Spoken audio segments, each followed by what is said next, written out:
A woman has claimed that she was gang raped in the metaverse. And get this, she says her trauma was similar to a real-world assault.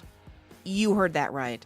She was gang raped in a 3D virtual reality world, one where she could have easily just taken off her headset. She called that virtual assault horrible. It was surreal. She says, quote, their behavior was offensive and disturbing. Oh, the humanity. I'm clutching my pearls right now. This is the dumbest thing I've heard in a good while. Barely 2 weeks into the new year, and we're listening to some bitch whine about a non-rape. How does that get a Daily Mail headline? What? Am I taking crazy pills? This woman's complaining about a non-rape in a fake fantasy world is like a trans man saying he has a period. It's a lie. Are we so stupid these days that people believe and feel it's appropriate to equate real world crime with virtual crime? Hello.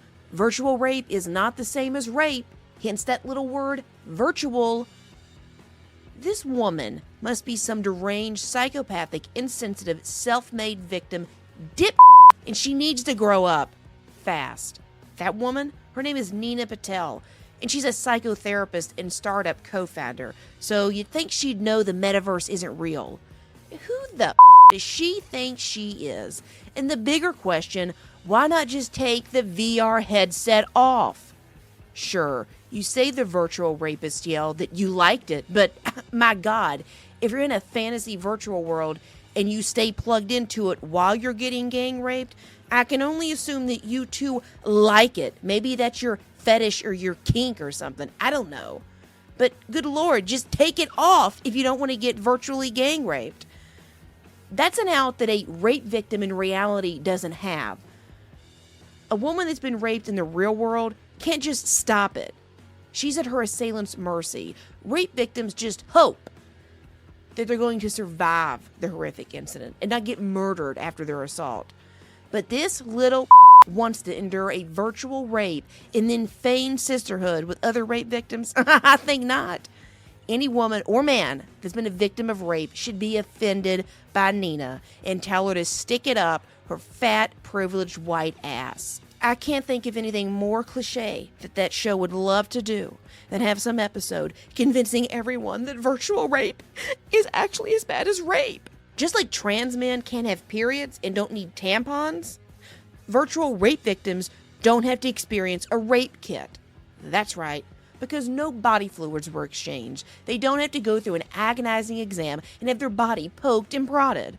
Nina won't have to have samples and specimens collected. Nina won't have to get preventative treatment for STIs like gonorrhea and chlamydia, which require antibiotics. Nina won't have to get preventative treatment for hepatitis B or get vaccinated for it. Nina won't have to get pregnant and then decide between having her rapist child or murdering her own kid with an abortion. Nina won't have to get preventative treatment for HIV. And just FYI for all y'all out there, a full course treatment for HIV lasts 28 days.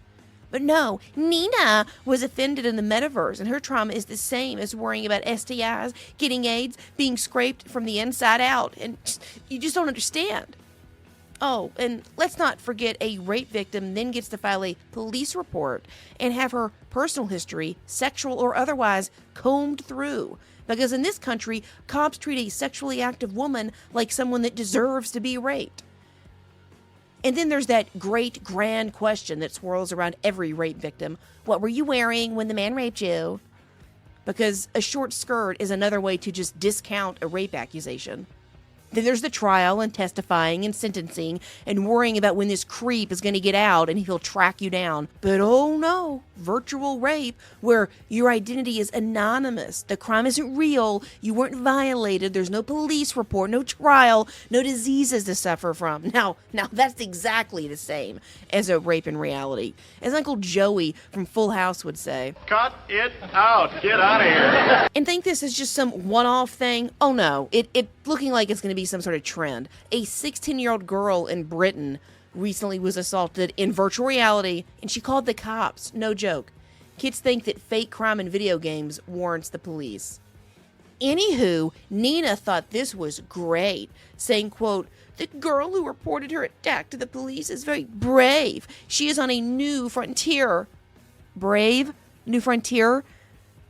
Is this some new movement like Me Too or Black Lives Matter? Are we going to start seeing PSAs on virtual rape? 2024 is going to be a wild ride, and the last thing I need is some dumb movement of virtual rape victims acting like they share trauma as rape victims in reality.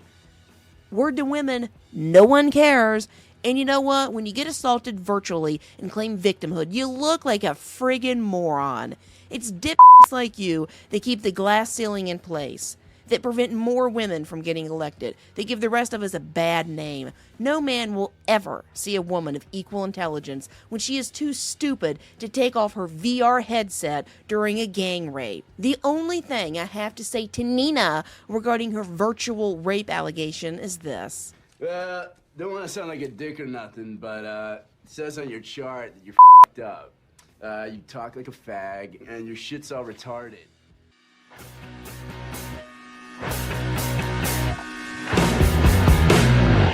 Thanks for listening to Broad Thinking. Be sure to tune in to an all-new episode next Monday night. In the meantime, follow the Ladies Love Politics channel on TikTok, YouTube, Instagram, Twitter, True Social, Brighteon, Rumble, and BitChute.